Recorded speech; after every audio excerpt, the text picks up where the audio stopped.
أعوذ بالله من الشيطان الرجيم. بسم الله الرحمن الرحيم.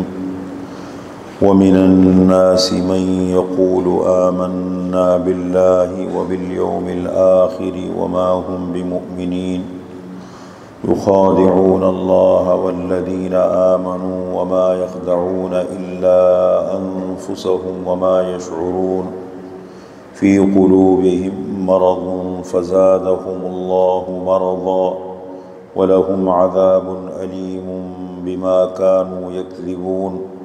وإذا قيل لهم لا تفسدوا في الأرض قالوا إنما نحن مصلحون ألا إنهم هم المفسدون ولكن لا يشعرون. وإذا قيل لهم آمنوا كما آمن الناس قالوا أنؤمن كما آمن السفهاء ألا إنهم هم السفهاء ولكن لا يعلمون. وإذا لقوا الذين آمنوا قالوا آمنا وإذا خلوا إلى شياطينهم قالوا إنا معكم إنما نحن مستهزئون الله يستهزئ بهم ويمدهم في طغيانهم يعمهون. أولئك الذين اشتروا الضلالة بالهدى فما ربحت تجارتهم وما كانوا مهتدين۔ سورۃ البقرہ کا پہلا رکوع مکمل ہوا۔ پہلے رکوع میں اللہ نے دو طبقوں کا ذکر فرمایا، جنہوں نے کتاب ہدایت کو دل و جان سے تسلیم کیا، ان کو اللہ نے متقین کا لقب دیا، ان کے 5 اوصاف بیان کیے اور ان کا دنیاوی اور اخروی نتیجہ ذکر فرمایا۔ دوسرے کفار کا ذکر فرمایا، جنہوں نے اللہ کی کتاب کو نہ دل سے مانا نہ زبان سے مانا، ان کا ذکر اللہ نے فرمایا، دنیاوی اور اخروی نتیجہ ذکر فرمایا۔ اب دوسرا رکوع 13 آیات پر مشتمل ہے۔ جو دوسرا رکوع ہے 13 آیات پر مشتمل ہے۔ ان 13 آیات میں تیسرے طبقے کا ذکر ہے، جنہوں نے زبان سے اللہ کی کتاب کو مانا، تسلیم کیا، دل سے نہیں مانا، ان کو منافقین کہا جاتا ہے۔ 9 آیات میں ان کی علامتیں اللہ نے ذکر کی ہے، اور آخر کی 4 آیتوں میں اللہ تعالیٰ نے ان کی 2 مثالیں بیان کی ہیں۔ پہلے ان منافقین کی مثالیں جو اپنے نفاق میں بالکل پکے تھے، اندر سے منافق تھے، ان کی مجبوریاں تھیں، ان کے مفادات تھے، جس کی وجہ سے انہوں نے بظاہر کلمہ پڑھا لیکن تھے منافق۔ باقی 2 آیتوں میں ان منافقین کی مثالیں کہ جو شک و تردد میں تھے، اسلام کی حقانیت کو، سچائی کو، غلبے کو دیکھتے تھے تو ادھر کی طرف مائل ہو جاتے تھے، اپنے مفادات نظر آتے تھے تو اس طرف چلے جاتے تھے، ان کا ذکر اللہ نے کیا ہے۔ آج وہ 9 آیتیں ہم پیش کریں گے جن میں ان کی علامات کا ذکر ہے۔ تقریباً پہلی علامت ہے جھوٹ بولنا، دوسری علامت ہے دھوکہ دینا، تیسری علامت ہے حسد، چوتھی علامت ہے فساد، 5ویں علامت ہے فساد کرنا، فتنہ پھیلانا اور اس کو اصلاح کا نام دینا، یہ ان کی 5ویں علامت ہے۔ 6ٹھی علامت ہے مذاق کرنا، مذاق اڑانا، مسلمانوں کا مذاق اڑاتے تھے۔ زعم باطل میں انسان احساس کمتری کا شکار ہونا تو خود بجائے اس کے کہ خود کی اصلاح کرے، وہ دوسروں کا مذاق اڑاتے ہیں۔ اور 7ویں نمبر پر ان کی علامت ہے زعم باطل میں مبتلا ہے۔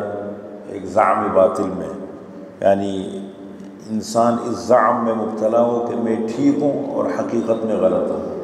بسا اوقات ہوتے ہیں نا، ایک انسان دھوکے میں ہوتا ہے اور خود اس کو یہ پتہ نہیں ہے کہ میں غلط ہوں، ہوتا غلطی پر ہے اور مانتا نہیں ہے، سمجھتا بھی نہیں ہے۔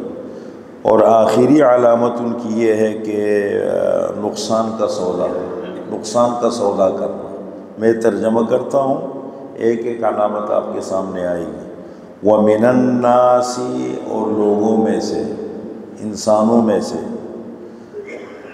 مَن يَقُولُ آمَنَّا بِاللَّهِ کچھ لوگ وہ ہیں جو کہتے ہیں ہم ایمان لائے ہیں اللہ پر، وَبِالْيَوْمِ الْآخِرِ اور آخرت کے دن پر، وَمِنَ النَّاسِ اور لوگوں میں سے کچھ ایسے ہیں مَن یقول جو کہتے ہیں آمنا باللہ وبالیوم الآخر ہم ایمان لائے ہیں اللہ پر اور آخرت کے دن پر، وما ہم بمؤمنین حقیقت میں وہ ایمان لانے والے نہیں ہیں۔ اللہ فرما رہے حقیقت میں دیکھیں نفاق کی دو قسمیں، اس کو کہتے ہیں عمل کو کہتے ہیں نفاق، کہ انسان کے اندر کچھ اور ہو بظاہر کچھ اور ہو، کہتا کچھ اور ہو دل میں کچھ اور ہو، پیچھے کچھ اور ہو سامنے کچھ اور ہو، اس کو کہتے ہیں نفاق، اور ایسے بندے کو کہا جاتا ہے منافق۔ نفاق کی دو قسمیں ہیں، الفاظ دیگر منافق کی دو قسمیں، ایک ہے نفاق اعتقادی اور ایک ہے نفاق عملی۔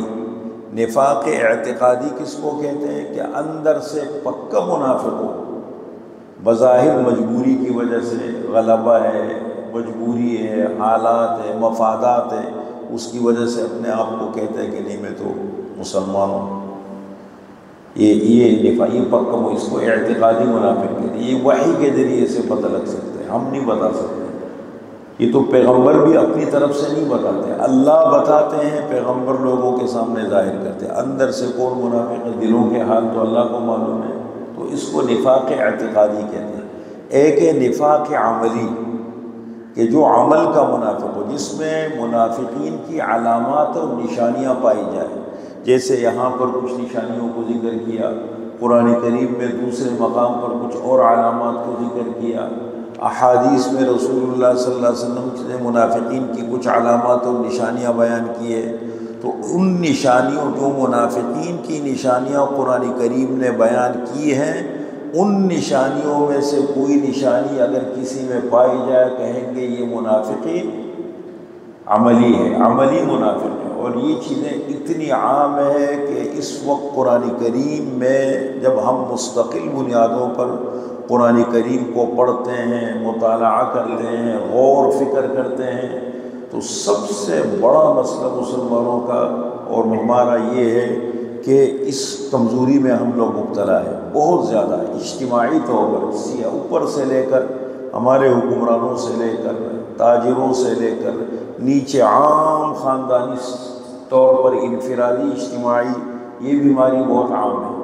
دیکھیں آپ صلی اللہ علیہ وسلم کے زمانے میں منافقین کا ایک طبقہ تھا، مدینہ منورہ میں پیدا ہوا، مفادات تھے، مفادات کے بعد ان کا جو سردار تھا، رئیس، اس کا نام تھا عبداللہ بن ابی بن سلول۔ یہ وہ شخص تھا خزرج قبیلے کا، مدینہ منورہ میں دو قبیلے تھے مین، اوس اور خزرج، اس کے علاوہ یہود بہت بڑی تعداد میں آباد تھے، بنو قریظہ، بنو نذیر، بنو قینقاع، اصل رہنے والے باشندے تھے اوس اور خزرج۔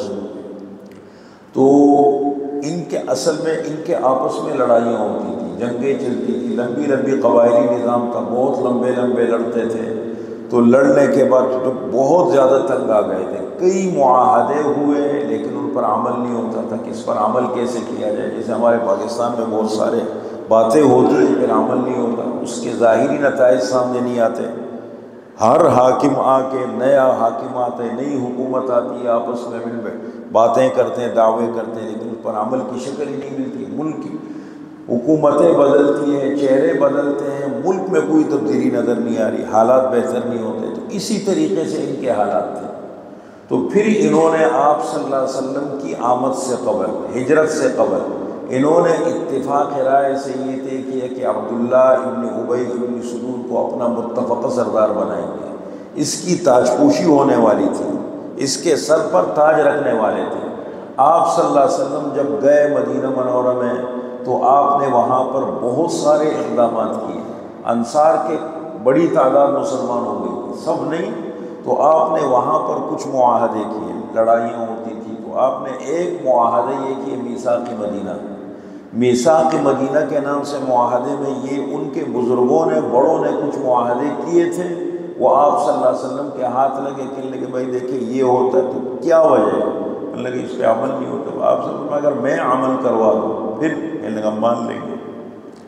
آپ صلی اللہ علیہ وسلم نے اس پر عمل کروا دیا، بس وہ عمل کروایا تو اس میں سربراہ کی حیثیت آپ صلی اللہ علیہ وسلم کی آ گئی۔ اس بیچارے کی سرداری چلی گئی، بس سرداری چلی گئی، اب اتنی طاقت حیثیت تو تھی نہیں، اس لیے کہ انصار میں کے دونوں قبیلے اوس اور خزرج جو مسلمان ہو گئے تھے ان میں تو قبائلی سسٹم اسلام نے ختم کر دیا۔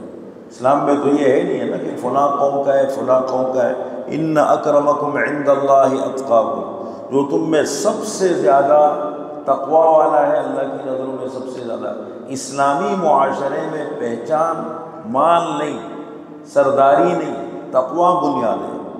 تو آپ صلی اللہ علیہ وسلم نے آ کر کے ان اختلافات کی چھٹی کر دی، یہ فلاں قبیلے کا ہے، یہ فلاں قبیلے کا ہے، یہ کالا ہے، یہ گورا ہے، یہ امیر ہے، یہ غریب ہے، ختم بھائی۔ جو زیادہ اخلاق والا ہے وہ زیادہ عزت والا ہے۔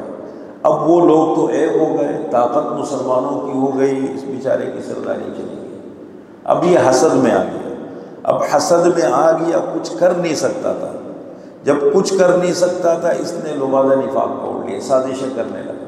جہاد میں بھی شریک ہوتے تھے، آپ صلی اللہ علیہ وسلم کے ساتھ نمازوں میں بھی شریک ہوتے تھے، قرآن کریم نے جگہ جگہ ان کا ذکر کیا، مجلسوں میں بیٹھتے تھے، لیکن موقع کی تلاش میں رہتے تھے، کوئی موقع ملے مسلمانوں میں پھوٹ ڈالے، فساد کرے، مسلمانوں کو بدنام کرے، آپس میں اختلافات کرے، جھگڑا کھڑا کرے، کوئی فتنہ کھڑا کر دے، اس تلاش میں رہتے تھے۔ اور اس تلاش میں انہوں نے مہاجرین انصار کے نام پر کئی بار لڑانے کی کوشش کی صحابہ کو۔ ام المؤمنین حضرت عائشہ پر الزام لگا دیا، اور پتہ نہیں کیا کیا مختلف قرآن کریم نے ان کے واقعات کو ذکر کیا ہے۔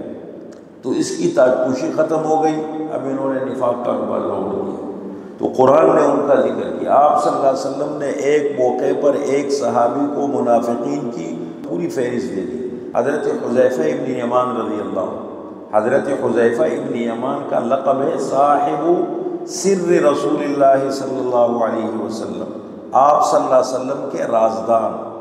آپ نے ان کو راز کی باتیں بتائی تھی، منافقین کی فہرست بھی ان کے پاس تھی۔ صحابہ کو یہ معلوم تھا کہ منافقین کی فہرست ان کے پاس ہے، لیکن بتائیں گے کسی کو نہیں کون کون ہے اس میں۔ تو حضرت عمر رضی اللہ عنہ ایک موقع پر حضرت حذیفہ سے کہنے لگے، حذیفہ مجھے ایک بات بتائیں، میں یہ آپ سے ہی نہیں پوچھا کون کون لوگ منافق ہیں، بس اتنا بتا دیں کہ ان میں میرا نام ہے یا نہیں، ان منافقین کی فہرست میں میرا نام ہے یا نہیں۔ تو یہ وہ منافقین تھے کہ جو جن کے بتایا۔ باقی یہ علامات ہے، یہ علامات تو کسی میں دیکھے جھوٹ ہمارے، پہلی علامت ہے جھوٹ ہمارے معاشرے میں بہت زیادہ عام ہے، ہمارے گھروں میں ہے۔ میرے خیال میں تو کوئی دعویٰ نہیں کر سکتا کہ اس سے کوئی بچا ہو، وہ الگ بات ہے کہ کوئی اس کو غلط سمجھتا ہے۔ اب تو ہماری تجارت میں اور ہماری سیاست میں، ہمارے اجتماعی معاملات میں اس کو گناہ بھی نہیں کہا جاتا، بلکہ اس کو چالاکی اور سمجھداری کہا جاتا ہے۔ جھوٹ بولا، اسی طریقے سے دوسری علامت ہے دھوکہ دینا، پھر حسد کرنا، یہ وہ بیماریاں ہیں، مذاق اڑانا، یہ تو عام ہمارے ہاں دیکھے خاندانوں میں جھگڑے کیوں ہوتے ہیں، بہت سارے جھگڑے ہمارے خاندانوں میں، دنیا میں لوگ مذاق اڑا دیے کسی کا۔ تو یہ وہ علامات ہیں جو قرآن کریم نے یہاں پر ذکر کیے۔ میں نے تھوڑی سی تفصیل آپ کے سامنے بتا دی، کل ان آیات کا ترجمہ انشاءاللہ آپ کے سامنے کریں گے، ٹھیک ہے۔ الحمدللہ۔